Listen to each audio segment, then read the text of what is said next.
साथ संगत जी, प्यार और सत्कार से कहना जी, धन्यवाद जी। कर्म योग का एक श्लोक दास कुछ विवरण करना चाहता है। और क्या कहा गया है कर्म योग में, भगवत गीता से ये लिया गया है कि अन्नाद भवन्ति भूतानि प्रजनन्य यादनम संभव यज्ञात भवति प्रजनन्यो यज्ञ क्रम समुद्यम भव। कि सारे प्राणी अन्न पर आश्रित होते हैं, अज्ञात होता है अन्न से।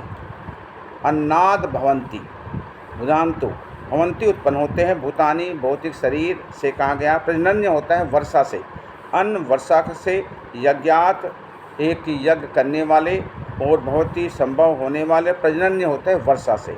सारे प्राणी अन्न पर आश्रित होते हैं जो कि वर्षा से उत्पन्न होता है। और वर्षा जो होता है ये परम पिता परमेश्वर निरंकार के बंधन में बंधा रहता है। उनकी कृपा से जब ये वर्षा होती है तो इस धरती पर जैसे वर्षा होती है तो ये फिर हमें अन्न मिलता है। उस अन्न से इस शरीर को चलाया जाता है।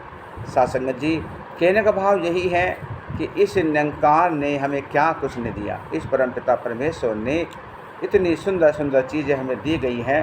तो यही कहा गया कि सारे प्राणी, चाहे जीव हो, जंतु हो, 84 लाख योनियाँ क्यों ना हो, लेकिन अन्न सबको चाहिए। चाहे अन्न वो किसी प्रकार का हो, चाहे तुम्हारे उड़ने वाले पक्षी हो, चाहे जल में रहने वाले जीव, उन्हें भी अन्न चाहिए। चाहे पशु हो, पक्षी हो, चाहे इंसान हो, मानव हो, सभी को इस शरीर को चलाने के लिए हमें इस अन्न की ज़रूरत होती है। और ये अन्न हमें मिलता कहाँ से? ये परमपिता परमेश्वर निरंकार ने जो हमें इतने साधन दिए हैं, जो हमें इतने एक पीने के लिए, खाने के लिए, इस शरीर को चलाने के लिए जो हमें ये प्रकृति की चीज़ दी है, जल, वायु, अग्नि, धरती, सूर्य, पेड़ पौधे, जो हमें ये दिए हैं, ये सब एक निरंकार परमात्मा के ही देन है।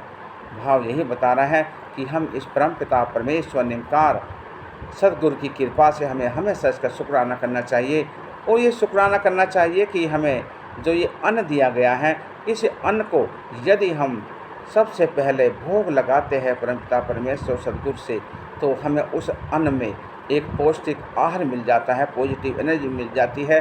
और अन्न का भोग लगाने से ही हमें इस